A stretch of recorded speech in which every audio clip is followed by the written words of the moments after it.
Welcome to Promo Kitchen's newest educational series, Meet Us in the Kitchen.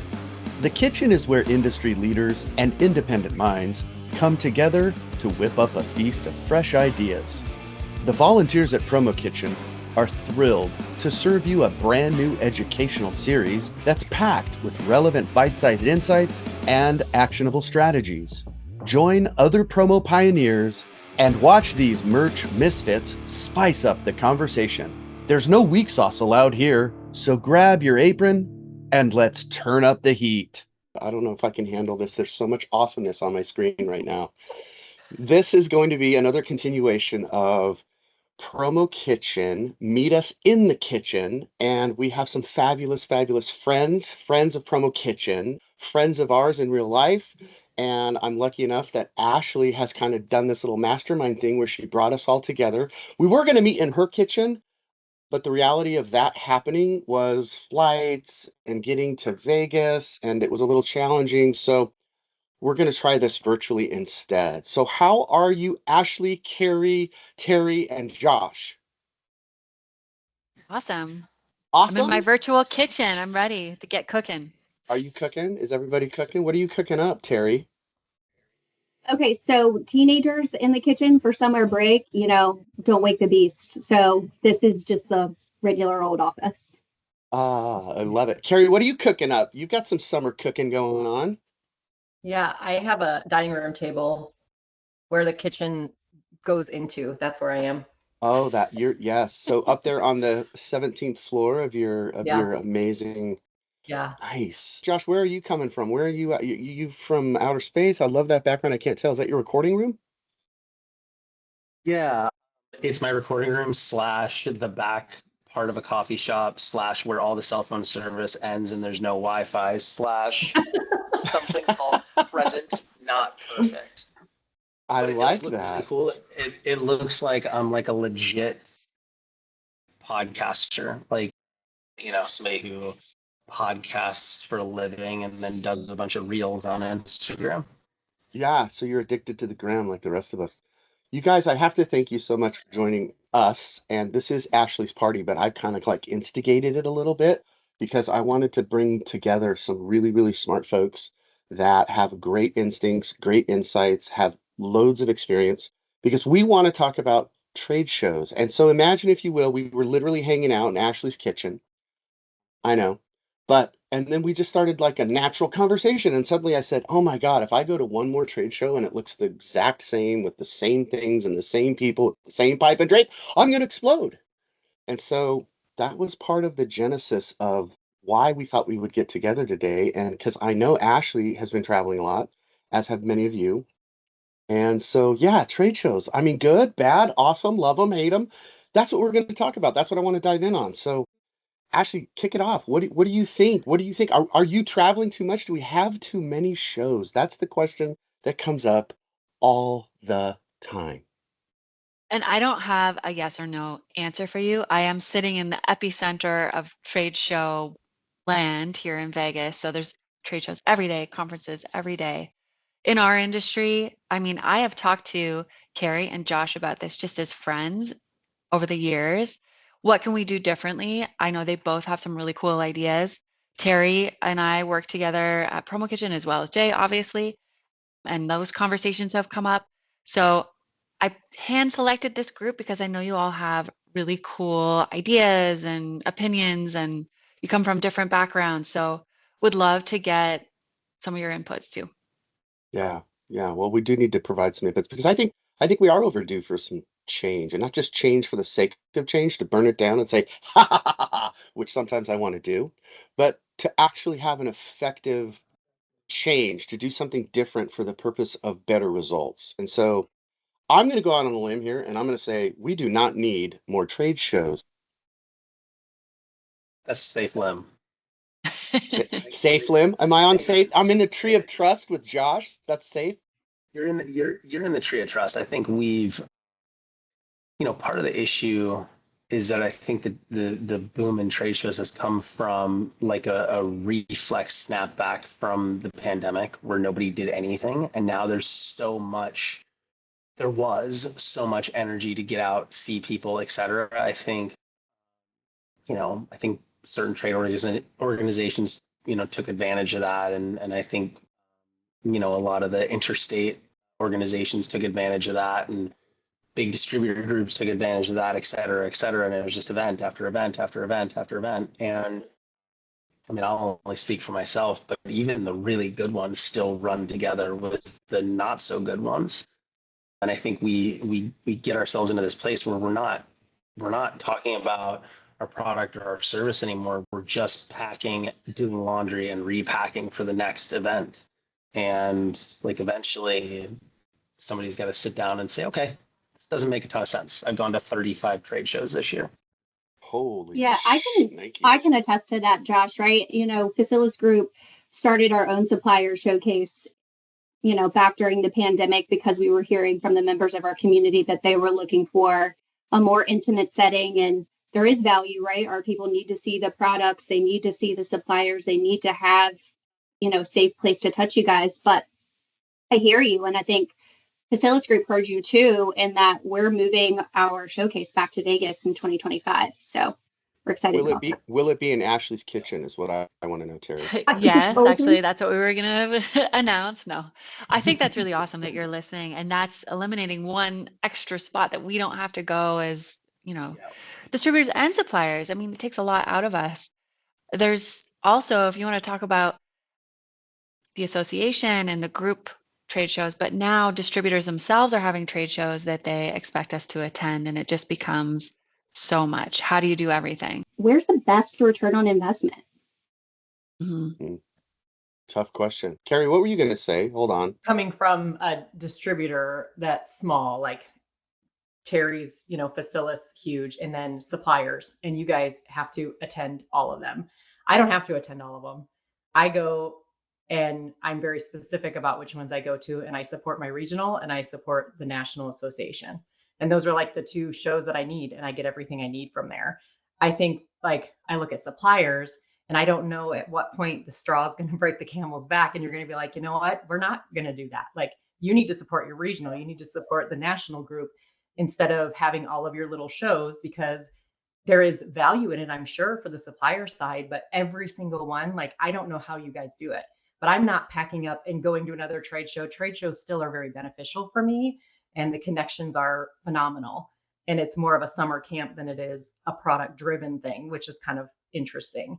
But then you go to like promo cruises, which I just had the honor of attending, and that whole concept through trade shows on its end. And it's like, that was phenomenal. And those, suppliers that I was on that cruise with, like, I'm calling them every time the first time. So it's like Terry was saying, what's the ROI for the suppliers?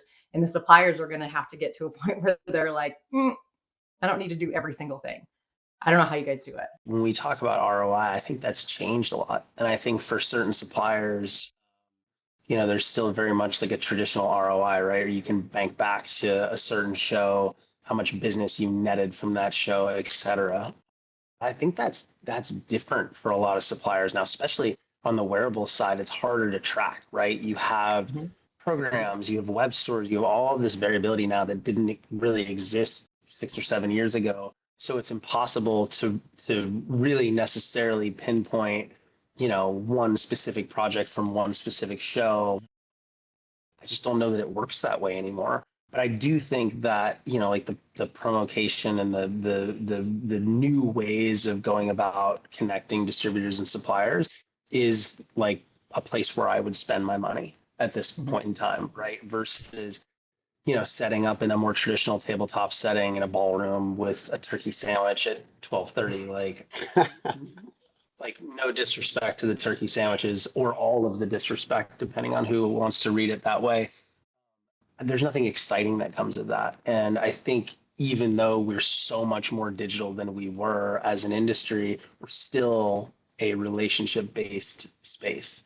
And going and setting up a table and waiting for somebody to come by and hang out with you is not exactly what I would call like an awesome opportunity. Love that insight, Josh. And Yeah. Carrie brings up such a good point. We were kidding about it, but it's true, Carrie. We see each other on the road more than we see each other in our own hometowns, which is an embarrassment for me. I'll own it. That's on me. But the I'm owning reality it. is, okay, we'll share it. But the reality is what Josh said is that it's, even though it's a product centric industry. It's very tactile, very touch driven, very feel it and feel the emotion of it. It's also, like you said, very relationship driven. And so I think there is a return on the engagement, ROE, or a return on the emotion, or a return on the relationships that we have to remember. And I think that there's something there. But I'm stuck. I feel like Ashley, like if I have to go, and you, John, if I have to go to one more show just to go, just to for the fear of not showing up, oh my God, but if we don't go, then so and so is going to take up our space, and then that fills the vacuum, and then they're going to get the business because we were there. And it ends up being like a transactional feel and almost like a commodity feel. And I can't stand that. So I applaud those that are doing different things, whether it's on a cruise or whether it's on the moon. I think we have to figure out a better place and something different. I just do. I don't have great answers there. I hope maybe that's the byproduct of the five of us superstars and geniuses that we pretend to be. Because it's easy to say what's the worst part of a trade show, and if it's turkey sandwiches, that's fine. But literally a tabletop to me is so uneventful and so like really, it's so passive to me. It's so wait for someone to stop by and hope that they're interested and you're gonna grab them out of the aisle. Oh, no thanks. It feels a lot, I the got it. traditional trade show feels a lot to me like we're working in silos when we could all work together. We're all selling to the same people. How do we make it more memorable, more merchandise? I mean, Josh and I had a conversation probably years ago now where we talked about collaborating at the different companies we were at and how do we almost create like a vertical experience and merchandise together so that when somebody walks in, they're actually seeing a practical use case for the things that they're seeing. It's Instagrammable, it's shareable, it's not the boring old. And for the distributor too, going to every booth, everybody has a water bottle. What makes yours different? Like that's just boring to me. I think it's so true what you said too, Jay, about just the engagement and the motivation that comes out of a trade show, especially for sales reps, people that are, in the field, in the trenches, day in and day out. You leave with this energy and this motivation that you're getting. And to your point, Ashley, if we can create more of those experiences that people can leave and talk about, it's less of the, I picked up this tech product or I picked up this tape measure and it's great for your brand. And it's more, wow, I really had this amazing experience. And what if we created that with your brand? Yeah, You know who I that's love is like Maple Ridge Farms. I love how they have those food experiences. And so it kind of takes away that, like trade show kind of feeling. And then it mhm. allows people to have a real experience. And that's what it's all about. Like, that's why they're putting puppies on trade show floors and pickleball courts. It's like, what can we do to get the people in the floor? And it's like, I don't know, interesting.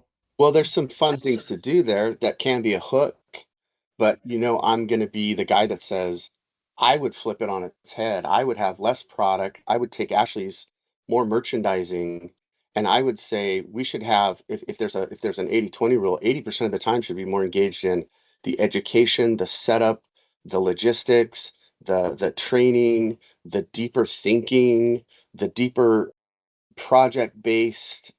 That side of it seems to get glossed over. Maybe I'm wrong, but I don't see it very often. And then 20% of it should be the stuff, the product, the application, if it makes sense. Like here's what we said earlier, and here's what that could look like for you, rather than Yeah. just a table of plastic stuff, and not plastic or stainless steel or whatever apparel. But Yeah, right? and how are you I don't supposed to know. I remember just that after? One of the most successful events I went to was an end user show that a distributor put on. And I'd love to think of a way to kind of incorporate this. But they had their end users come in and it was almost like a tabletop, but people didn't go overboard.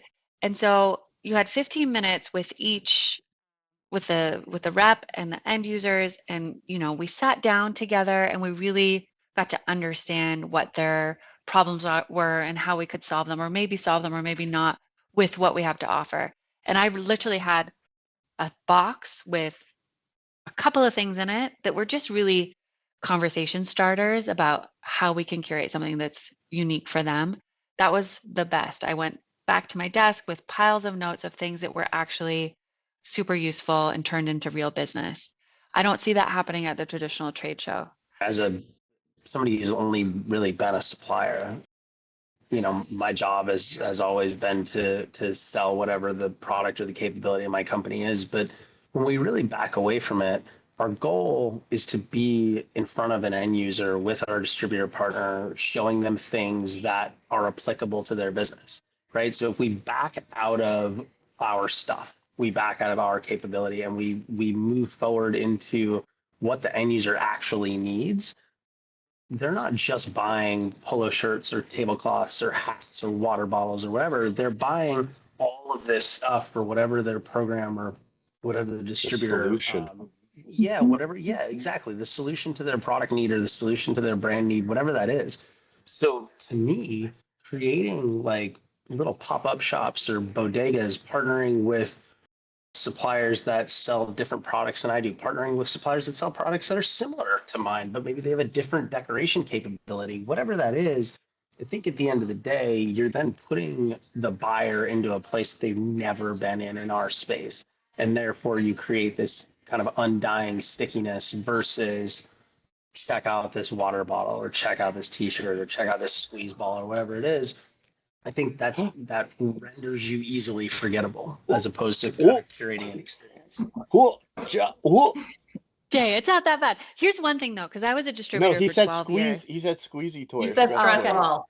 Yeah. Sorry, Josh. We agree. Yeah. I was a distributor for 12 years, Spinning and toys.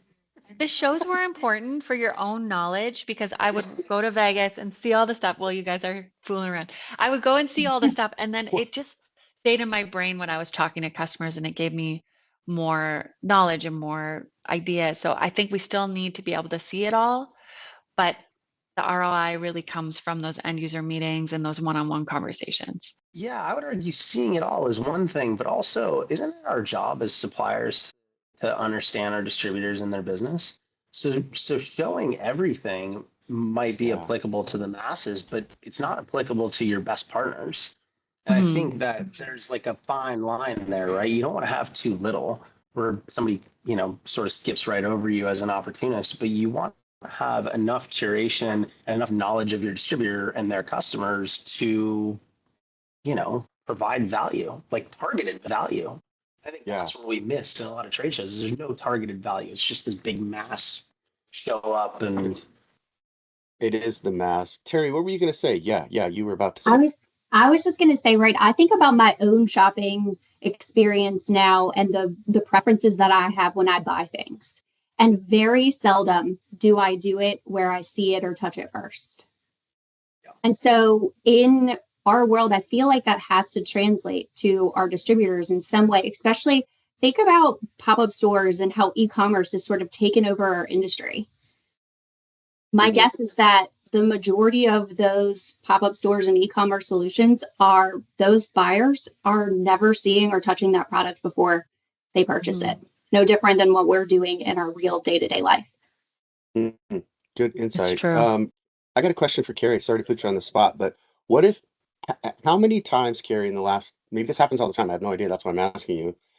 How many times since January, have you had a virtual meeting with one of your favorite suppliers and your end user, and you were digging deep on looking for solutions? Like, I solved problems like this for you, Mrs. HR Director, and I brought on Ashley and Josh, and we wanted to talk, and so we're going to spend a half hour on that challenge rather than on the stuff. Do you ever have those kinds of meetings? Well, like Ashley just did a bunch of actual spec samples for a trade show for a client on the campus stop side. And then I brought in a couple suppliers to do end user calls, especially wearables. And like pop-up shops today, I literally have a sample going to someone because the buyer won't put it in the shop until they see and feel it. So it's kind of like, it isn't the masses, but definitely the buyer who sets up the shop. So it's still, I think if it's an educated buyer and an educated distributor, that's gold when you can pull that together. And it should happen. They should touch and feel it because it is going out to the masses where, like Amazon or wherever you're buying from, someone had to get it there. There was a vetting process there too. So yes, I have had a few of those meetings and been but anytime that I can have a supplier show up and be like, I know these are your clients, send me the logos, I'm going to do a bunch of specs for you, they sell every time. So it's like, trade shows are one thing, but then Yeah, yeah, and I know I did an off ramp away from trade shows, but I was wondering if those kinds of meetings were more effective, and we're going to kind of, chew away at the traditional trade show model. So, and maybe we're just I defining think it it's both wrong. necessary. I think like the trade shows are necessary in my mind still. Well, I I don't think don't know that what they're. the answer is, but Yeah, I think maybe that's to be determined, but it seems to me like we can get the information. We don't need more information. Like I don't need to know that it comes in 27 colors. I can figure that out for myself. I can find that out on their site, on their, whether you're using a search tool or not. So to me, it's like, yeah, I've been on both sides. I mean, you guys know yeah. whether you're exhibiting or whether you're attending, and it can come with so much anxiety because I always felt like I'm just passively waiting for the next, golden ticket to walk down the aisle. And that just Yeah. seems so passive. It's like we're marketers. We should be more proactive than that. Well, then Mhm. it's like, what are suppliers doing proactively for trade shows? Like, are you targeting people and getting prepared on Exactly. a supplier side No, instead of not letting enough, and everybody we should. apply I think and that's making what I'm Yeah. saying. appointments and all those kind of things? So it's like, it is Yeah. really nice to show up and have all of my vendors in one spot because I don't Yeah. have time to meet with everybody. Speaking of True. appointments, Carrie, like, does that help? Do you tend to stick to a schedule when you go to a show, or because I always have like usually have 50% of people want an appointment, 50% don't. It ties you Yeah. up in the booth. You mean Like, you've never walked a trade show with the great Carrie Cowden? Oh my God, that's an no, experience because I'm that always everyone. stuck in a booth, Jay. I am quite immature. Carrie and I have had many a shenanigans in Las Vegas. I'll just say I do that. not Promo doubt fun. that. Promo fun. Hashtag promo fun. I still have those photos. Be careful, leverage. They're hilarious. I was a human speed bump in Wait, we shouldn't have lost that. We shouldn't have lost that moment. I'm sorry, Ashley. You make a really good point. You're stuck in the confines of a 10 by 20 with a very expensive piece of carpet. By the way, distributors, it would shock you, and I'll say this because I'm in the middle. If you knew that Spectrum Co was going to spend upwards of $50,000 to $60,000 for the time that they're there, would that change the More if way you're talking you? Vegas. Yeah. Well, for sure. Yeah, I'm talking about Yeah. just 10 The by booth. 20, 5 people renting that stupid piece of carpet for 3 days. Dinners. Yeah. It gets Yeah. really costly. What could you do with that money that might be more impactful? But then there's the fear of missing out. If we're not there, are people going to forget about us? Well, I don't So, think so. catch If 22. you, no, I think yes, the fear is that, unrealized moment. But if you knew that you weren't going to be at that show and you knew you still needed to target the carries of the world and all of the other great distributors and all the other great Mhm. partners, you could do that in advance and be proactive and not have to worry about missing out on a show. I think you just hit the nail on the head, right? The whole point of trade shows, and we just heard from a distributor herself, is that we want it to be important for them, right? They're the audience, they're the target. And she's clearly saying, I need it to be successful. I want it. I want to continue to come. And so maybe the takeaway is not that there are too many trade shows. It's just, how can suppliers better prepare all of us? And how can distributors use what we're giving you in your life, Good point. in your world, right? Yes, Yeah. it's a good point. I don't think I agree, Terry. I don't think quantity is the problem. I think the process and the setup and the way that we've just sort of slid into this acceptance of what they're supposed to be is the problem. You could have a million trade shows a year, but if they were all super impactful, they were properly merchandised, suppliers were setting up meetings prior to with their distributors were coming with active projects or upcoming projects or whatever, then I could do a trade show a day, every single day, 5 days a week, all year long. And I think the ROI would prove itself. I think the problem is just having one for the sake of what we're supposed to have one. So we're going to have one. And that's, you know what I mean? Everybody show up. It's going to be from 10 to 3. And you know what I mean? Like, Yeah, I think there's a big difference between doing it strategically and thoughtfully and then doing it because we're supposed to do it. Distributors too, like when they show up, like be ready to work, not just, I'm all about socializing and having fun, but I have specific projects that I prepared and I have an Excel sheet and my assistant helps me with. And it's like, I know I want to go see these 10 booths, and I don't know how many distributors really do that. And that comes down to education for distributors. Like, I've done this for 30 years. So it's kind of like my vibe. But then I think a lot of people just show up and they're like, let's party. Where are you taking me to dinner? And it's like, you got to have a little bit more in the game, I think. That's part of what Promo Kitchen is doing, right? Is it's partnering people who've been doing this for way too long with people who are just coming into it, and they go to PPAI for the first time, and somebody wants to take them out to dinner, and that's super exciting, and they had a blast, and they left with a hangover and the flu, and like, oh, awesome. But Wait, what? I thought you were going to out me, Josh. Stop. Right. But we as, whatever you want to call us, old promo people, I think have a responsibility to educate how the process takes place. And look, my idea of trade shows as a supplier came about by having conversations with distributors. It wasn't just something that popped into my head. It was feedback from distributors saying, hey, this is useless for us, but thanks for dinner. Well, first of all, thanks for the plug for Promo Kitchen. Yes, through mentorship and through this educational process, that's exactly what I have kind of tried to push forward for the rest of this year, is to have these conversations. We can't afford to wait for the perfect model. I get that. We don't have all the answers. It's messy in the kitchen. Totally get that. But if we embrace that chaos a little bit and just ask ourselves, how could we take one step forward and be more experiential and deliver on what Carrie actually needs rather than just a shopping mall of stuff? That's what I really wanted to get to, because if it's just the lineup of pipe and drape, booth after booth after booth, stuff after stuff, it's like it's numbing. It's mind numbing. It's driving me crazy, quite honestly. So maybe the cruise thing, maybe the suite thing where everybody shows up and you have 20 minutes with Spectre and 20 minutes with so and so and 20 minutes, that I'm not saying that's not a bad model. It seems like everybody's copying that model. I will say that. So, but I just think as we wrap it up, we've gone like 30 minutes here, and we don't really have any answers, and I didn't expect any like full breakthroughs. But at the same time, I think you guys have shared a lot of really smart insights. And I think if we could just say, what's one more thing? What's one thing, if we go around what's one thing you wish, or what's one thing if you had the magic wand and could make a big difference? My thing would be how to make it more experiential, how to make the marketing and the emotion come to the forefront so that it's less transactional. And we're talking about real marketing challenges rather than more stuff, because the world does not need more logos on stuff. Sorry, I know that seems counterintuitive to our whole industry, but we just don't. So there. I hope that wasn't a downer. Was that a downer? Did I end on a downer? No. That was honestly, for me, it was an upper, but I'll get to that point when it's my turn. All right.